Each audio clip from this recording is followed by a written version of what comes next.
আজকে আবার দেখছিলাম কই গো মাওলানা সাহেব ওঠো নমস্কার করো, দেখলেন না?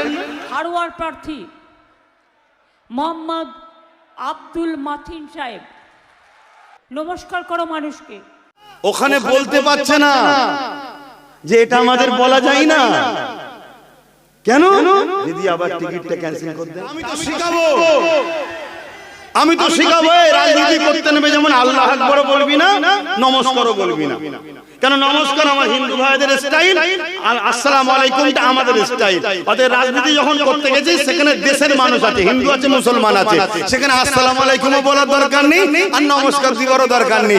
ওটাই বলবি আমার প্রিয় দেশবাসী, আমার বাংলার মানুষ, আমি তোমাদের ঘরে যদি জিতাও বাসটা ভালো হবে দেবো, তাই তো নাকি? হাই দেখেন বলছে ঠিক। উঠে আপনার যা বলার সেটা বলবেন যে আমাকে যদি জিতান আমি আপনাদের জন্য বিধানসভায় আওয়াজ তুলবো, এলাকার যা প্রয়োজন আছে সেটা মিটাবো, এই তো কথা রে বাবা। কিন্তু না, ওখানে বলতে পারছে না যে এটা আমাদের বলা যায় না কেন? দিদি আবার টিকিটটা ক্যান্সেল করে দেন। এটা গেল, আবার আমার ঘরের একটা রয়েছে টুপিটাকেই বাদ দিয়েছে। হাই রে তুই কি? হ্যাঁ ভাই ভাইয়ের জায়গায় ভাই, ভাই ভাইয়ের জায়গায়, রাসূলুল্লাহর আগে ভাই নয়, দ্বীনের আগে ভাই নয়। আমি তাকে ব্যক্তি আক্রমণ করছি না, তার হিদায়াতের জন্য দোয়া যেমন চাইছি, ইনার হিদায়াতের জন্য দোয়া চাইছি। আল্লাহ এদের দুজনকে হিদায়াত করুক, বলুন আমিন।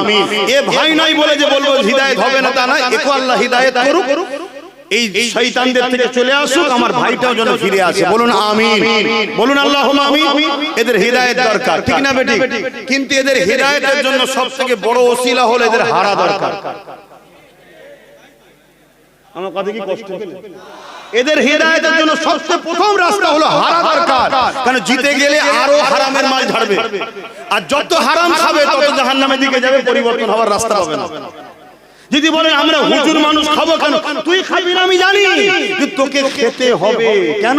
নিজের জন্য না খেলো, যার ইশারায় উঠে বলছিল নমস্কার করো, যার জন্য বলছি আগুনে জাহাজ ঝাঁপতে দেবো, সে বলবে লিয়া ইনকাম করে। কথা বুঝছেন না, বোঝেন না? হ্যাঁ, আর না হয় তোকে বলবে গ্যাজের কেসে ভরে দেবো। তুই ভাববি আমি হুজুর মানুষ বলিছে, মানুষ গ্যাজের কেস খেয়ে যাবো, তো চুরি করেই নিয়েছি। তাহলে পাপ তো এইভাবেই হয়।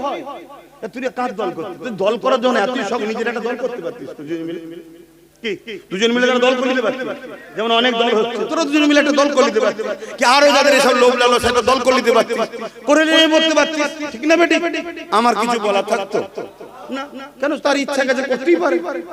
কিন্তু তুই এমন লোকের দল করতে গেলি যে লোকটা বলছে কোরআন শেষ হবে আর উন্নতি শেষ হবে, এই কথাটা মানিস? যদি বলেন না মানিনি, আগে প্রথম এই কথাটাকে তোর নেত্রীকে ক্লিয়ার করতে বল যেটা আমি ভুল বলেছিলাম। আগে তোর নেত্রীকে বল যে কথা বলা আমার ভুল হয়েছিল, আমাকে সমান নজরে আপনারা দেখবেন। মানুষ মাত্র ভুল হতে পারে, আমরা দ্বিতীয় কিছু বলবো না। দ্বিতীয় নম্বর কথা, যার দল করতে গেছে সে তো বিজেপির আইনকে মেনে নিয়েছে। বিজেপি যে ওয়াকফ কালা কানুন করেছে, আমার কথা কষ্ট হচ্ছে। যদি আমার কথাই কষ্ট নেন তাহলে ফেরাউনের বিরুদ্ধে কেউ বলবেন না, নমরুদের বিরুদ্ধে বলবেন না। কারণ ফেরাউন নমরুদ ওরাও দ্বীনের দুশমন ছিল, তখন মুসা নবী ইব্রাহিম ছিল, এখন মুহাম্মদ রাসূলুল্লাহ দ্বীনের দুশমন আজকের এই ফেরাউন গুলো করছে। এরা রাজ ক্ষমতার জোরে ওয়াকফকে মিটাতে চাইছে। কেন্দ্র সরকার ওয়াকফ কালা কানুন করেছে, রাজ্য সরকার সে আইন মেনে নিয়েছে না লাইন? রাজ্য সরকার দুর্গাপুরে বুলডোজার দিয়ে মাদ্রাসা ভেঙেছে না ভাঙে? নদিয়াতে ঈদগাহ দখল করেছে না করে না? এই রাজ্যে ওয়াকফের জায়গার উপরে বিজেপির পার্টি অফিস আছে, যদি রাজ্য সরকারের পুলিশ চাইতো বাধা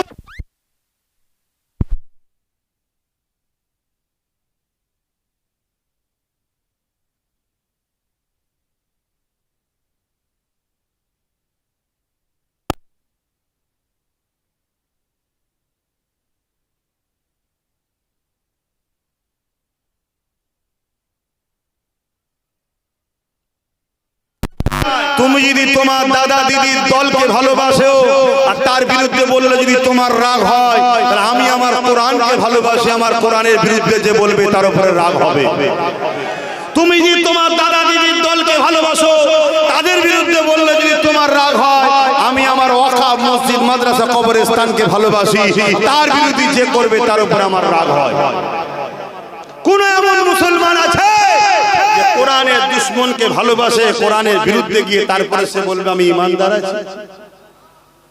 খুব সাবধান হন। এদের জন্য দোয়া করি, আল্লাহ এদেরকে হেদায়েত করো, বলুন আল্লাহুম্মা আমিন। তাহলে এদের প্রথম স্টপেজ হচ্ছে এদের হারা দরকার।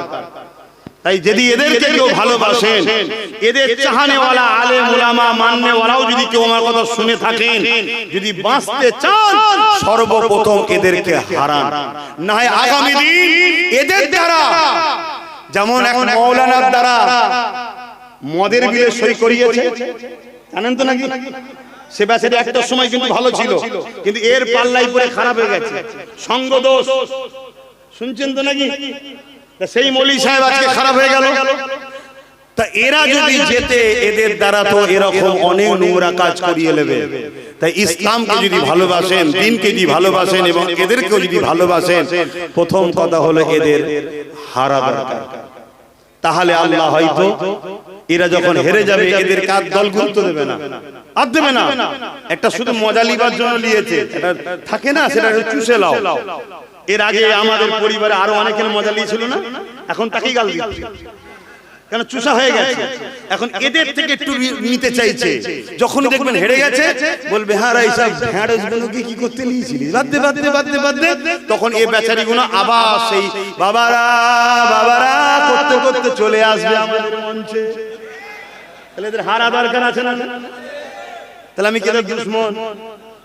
এক কথা বলছি, আমি তাদের ভালো চাইছি। ভাই দেখেন ভালো যুগ নেই না, ভালো কথা বলতে নেই। আরে ওসব নাচ গানের কথা ছাড়ো না, কথা করে ফেলেছে, কি করা যাবে? সব মলি সাহেব মানুষের ডিপে ঢোকে, ওসব কথা বাদ হয়ে গেছে, কি করা যাবে? ওর থেকেও ভয়ানক ভয়ানক কাজ হয়ে যাবে। আল্লাহ হিফাজত করুন, বলুন আল্লাহুম্মা আমিন। তো যাই হোক, সময় তো কম, একটু সালাম দিয়ে এসআইআর নিয়ে একটা কথা বলবো।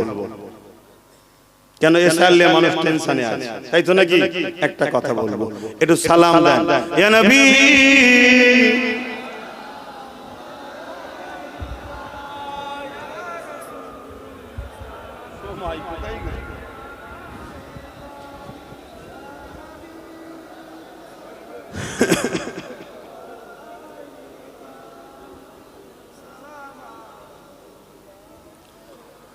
আমার ভাইরা, আমাকে যারা ভালোবাসো, তোমরাও তো রাজনীতি, তাই তো নাকি? রাজনীতি করো করো, মানা করবো না, করতে হবে। দেশের নাগরিক করবে না, ভালো কাজ তো, মানুষ সেবা দেশ সেবা, কিন্তু রাজনীতির নামে খবরদার কাউকে লুটবে না। দ্বিতীয় নম্বর, রাজনীতির নামে কারো ধর্মকে যেমন আঘাত দেবে না, নিজের ধর্মের বিরুদ্ধে কোনো কাজ করে ফেলবে না। আজকে অনেকে দেখছি রাজনীতির নামে ফুর্তি আনন্দ করছে, বাজনা বাজাচ্ছে, খবরদার এগুলো করবে না। তোমাদের ফুর্তি করতে মন যাচ্ছে, 93 লক্ষ তোমার দেশবাসী বাংলার নাগরিকের এখন নাম নিশ্চিত হয়নি, কিসের আনন্দ এত? আর পাশাপাশি এই বাজনা ইসলামে হারাম। আল্লাহ রাসূল বলেছে একটা সময় মানুষের চেহারাকে শূকরের ন্যায় বানরের ন্যায় বানিয়ে দেবে। কারণ কি? তারা এই নৃত্য বাজনা এসব প্রদর্শন করবে, এগুলো নিয়ে হুড়োহুড়ি করবে। তা সেই জায়গায় এ থেকে দূরে থাকবেন। আমার ভালোবাসার মানুষদেরকে বললাম, যদি আমায় ভালোবাসো তাহলে আমার কথা শুনতে হবে, ঠিক তো নাকি? তুমি কাউকে ভালোবাসো, দল করতে গেছো, ভাই আমাকে তোর ভালো লাগে, তোর হয়ে বেরিয়েছি, তোর মিছিলে যাব, তোকে ভোট দেবো, সব ঠিক আছে, কিন্তু তুই যদি আমাকে আল্লাহ রসুলের থেকে সরাতে চাস, জুতো খুলে তোর মুখে মারতেও রাজি, তোর সাথে আমি কোনোদিন যেতে রাজি না। আমি স্পষ্ট কথা বলছি, আমি আমার আব্বা আম্মাকেও ভালোবাসি আল্লাহ রসুলের জন্য, আমি সেই ছেলে, আমি কাউকে চিনি না। হ্যাঁ, প্রয়োজন হয়েছে আমি আমার ভাইকে না পেয়েছি, আমার ভাইও যদি কোনোদিন ভুল রাস্তায় চলে আমি তাকে ধরি। একবার একটা রাগের মাথে একটা নোংরা ভাষা বলেছিল আমার ভাই, আপনারা জানেন কি জানি না, আমি ঘরে ডেকে তাকে বলেছি, দ্বিতীয়বার যদি এই কথা তোর মুখ দিয়ে বেরোয়, নিজেকে যদি কন্ট্রোল না করতে পারিস তাহলে রাজনীতি করতে হবে না, চলে রাগ হবে, লোক অনেক কিছু বলবে, নিজেকে কন্ট্রোল করতে হবে। বললো না, ওই মায়ের কান্নাটা দেখে আমি সহ্য করতে পারিনি। এক মায়ের কান্না দেখে যদি সহ্য না করতে পারি, আগামী দিন লাখো মায়ের কান্না বাঁচাবি কি করে? তাকে আমি বড় ভাই হিসেবে বুঝিয়েছি। হ্যাঁ, কিছু এআই ছবি করা যায়, সেসব ছবি করে আমার ভাইয়ের বিরুদ্ধে প্রচার করছে, আমার বিরুদ্ধে প্রচার করছে। যেমন আমার একটা ছবি দিয়েছে বিজেপির 3টে নেতা, দুটো লম্বা একটা বেটে, লম্বা দুটোকে পাশে রেখেছে আর বেটেটার মাথা কেটে আমার মাথা বসিয়ে দিয়েছে। খুব জোর আল্লাহ বাঁচিয়ে দিয়েছে। আল্লাহ যদি লম্বা কারো মাথায় দিত তাহলে প্রমাণ করতে একটু সমস্যা হতো। আমি তো লম্বা মানুষ, বেটের মাথায় দিয়ে দিয়েছে বলে চট করে প্রমাণ হয়ে গেছে যে এটা ফেক। খোদা কিভাবে বাঁচাতে দেখছে। তো এরকম দ্বারা অনেক কিছু এআই করা যায়। 30 সেকেন্ডের বক্তব্য আমার ছেড়েছে, এগুলো আলাদা জিনিস ভাই। কিন্তু হ্যাঁ, যদি অন্যের দেখা দেখি কেউ এই রাজনীতির নামে অন্য কোনো ধর্মকে আঘাত দাও বা অন্য কোনো ধর্মের উৎসবকে নিজের কালচারের মধ্যে নিয়ে আসো, আমার ভালোবাসার মানুষদের বলবে এটা অন্যায় হচ্ছে, এটা ড্রামা, নাটক। নাটক করা উচিত নয়, মানুষের সঙ্গে ধোঁকা দিও না। তোমার কোনো কিছু নাই, তুমি মন্দিরে চলে গেলে। তুমি মন্দিরে কেন গেলে? তুমি কখনো গেছো না? তাহলে ভোটের সময় গেলে কেন? না, হিন্দু ভাইরা যদি এইটা মনে করে আমায় ভোট দেয়, তাহলে হিন্দু ভাইদের ধোঁকা দিলে তুমি কি ভোট লিবার জন্য তার কাছে গেছো? ঠিক তেমনই কোনো মুসলমান অমুসলিম যদি মসজিদে চলে আসে, ভাই কোনোদিন এসেছো না? এসেনি। আসলে কেন? না, মুসলমানরা যদি ভোটটা দেয় তাহলে তুমি আমার মুসলিম ভাইকে মসজিদ দেখিয়ে বোকা বানাবো। এই নাটকটা করা উচিত না। তোমার ধর্ম, তোমার উৎসব তোমার কাছে, আমি দেশ সেবা করতে নেমেছি ভাই, আমাকে যদি সুযোগ দাও আমি তোমাদের জন্য বিধানসভায় লড়বো। যেমন আমাদের চেয়ারম্যান নওশাদ সিদ্দিকী, সে 5টা বছর ভাঙড়ের মানুষের জন্য, বাকি 15টা কি বলে 11টা বছর জানা হয়েছে, এই 4 বছরে তার 10 গুণ বেশি ভাঙড়ে হয়েছে। 100 কোটি টাকার উপরে খরচ হয়েছে বলছে, শুনছেন তো নাকি? তো বাকি 10 বছর হয়নি কেন? কথা মাথায় ঢুকছে? তো এরকম যদি কেউ ভালো কাজ করতে চায় করো, অসুবিধা নেই, ইসলামের নিষেধ নাই।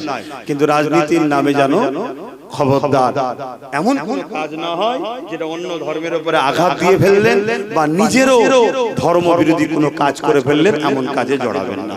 এটা এই বলা শিখাবার রাইট আমার আছে না? না, এটা আছে বাপ, তাই আমি শিখাচ্ছি। হে নবী সালাম, ইয়া রাসূল সালাম, ইয়া হাবিব সালাম, সালাওয়াতুল্লাহ পড়িল আল্লাহ রবানি, পোহালো দুঃখে রজনী, হইল জগৎ অনুরানী, আমিনা নয়নের মনি, ইয়া নবী সালাম, ইয়া রাসূল সালাম, ইয়া হাবিব সালাম, সালাওয়াতুল্লাহ। ছোট্ট করে একটু এক লাইনে একটু এসে আল্লাহ একটা কথা বলবো, দোয়া করে দেবো। সকলে বসেন, তাড়াতাড়ি বসেন, নামাজ পড়বে না?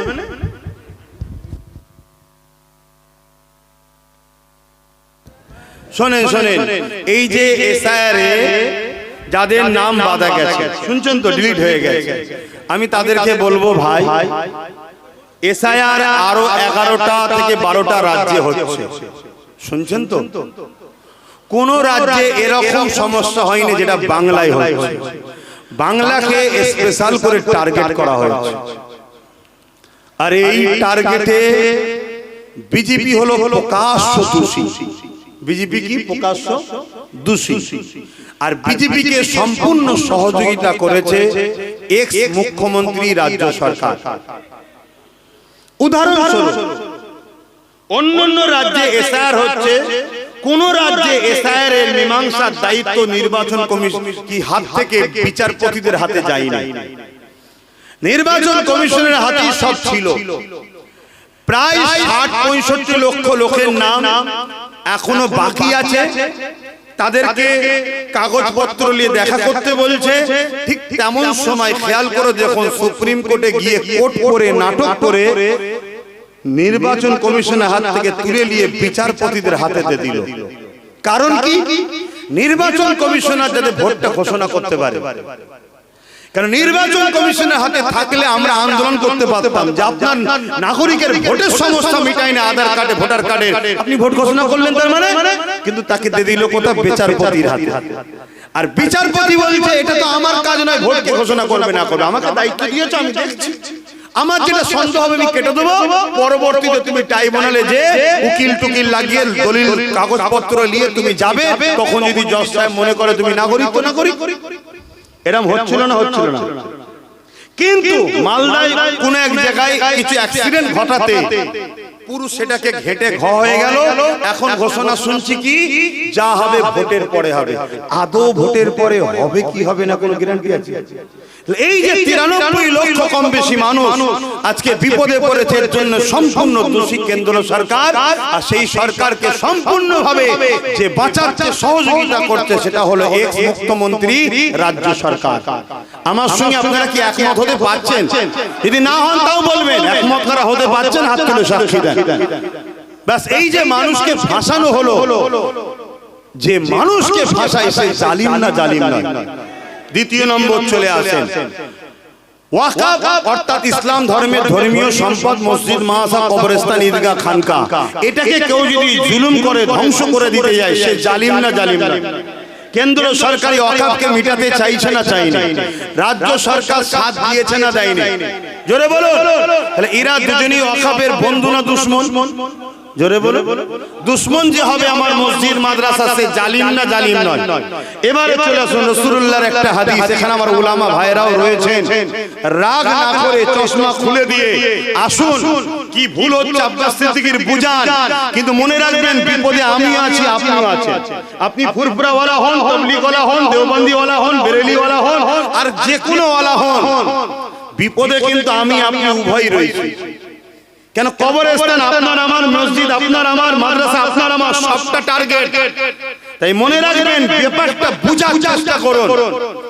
তাই আমি বলবো আল্লাহ রাসূলের মিশকাত শরীফের হাদিস, নবী বললেন কোন মুসলমান যদি অত্যাচারী জালিমকে, অত্যাচারী জালিম জানার পর কোন মুসলমান যদি শক্তিশালী করার জন্য তার সাথ দেয়, ওই মুসলমান ইসলাম থেকে বেরিয়ে যাবে।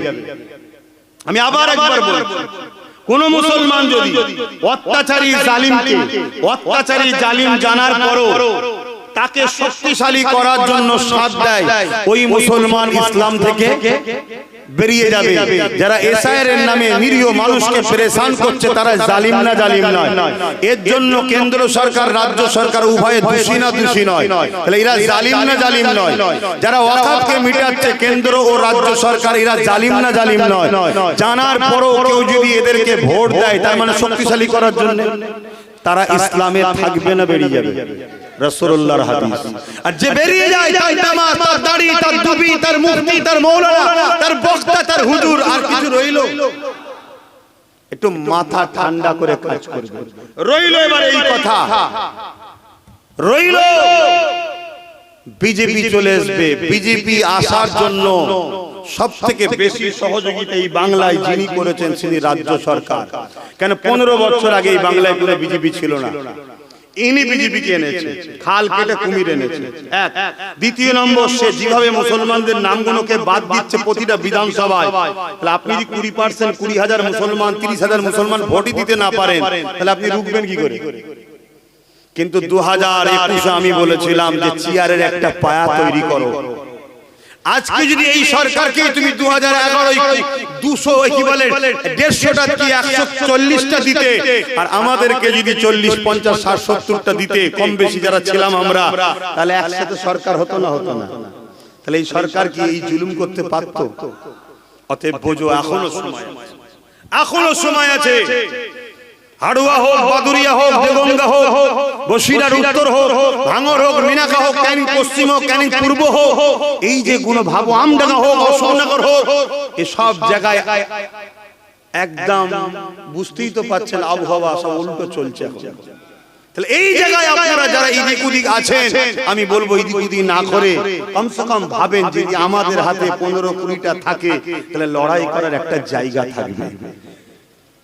একটা ছেলে যদি এতটা লড়াই করতে পারে, তো এইটা একটু মাথায় রাখার জন্য আপনাদেরকে বলার অধিকার আছে না?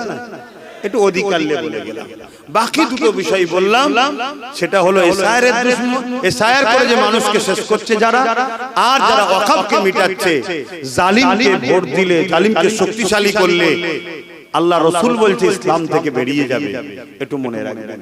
তাই আপনি হয়তো কাউকে ভালোবাসেন, আজকে সে কিছু ভুল করে ফেলছে, আপনি ভালোবাসার ঝুঁকে পড়ে তার পক্ষে দাঁড়িয়ে সোশ্যাল মিডিয়ায় কথা বলছেন, আপনি আপনার ভালোবাসাকে আরো পাকে পুঁতছেন। আমাকে যদি সত্যি কেউ ভালোবাসে, আমার যদি ভুল হয়, সে আমার হয়ে হাওয়া যদি দেয়, তাহলে জানবেন সে আমার দুশমন। আর সে যদি আমায় সত্যি ভালোবাসে, সে আমায় বুঝাবে যেটা আপনি ভুল বলছেন, তাহলে জানবেন সে আমার উপকার করলো। তাহলে আজকে যেভাবে আমার ওয়াকফ, আমার মুসলিম সম্প্রদায়কে বিশেষ করে টার্গেট করা হয়েছে, পাশাপাশি এসসি এসটি ভাইয়েরাও বিপদে, হিন্দু সমাজের বড় একটা অংশ গরিব মানুষ বিপদে।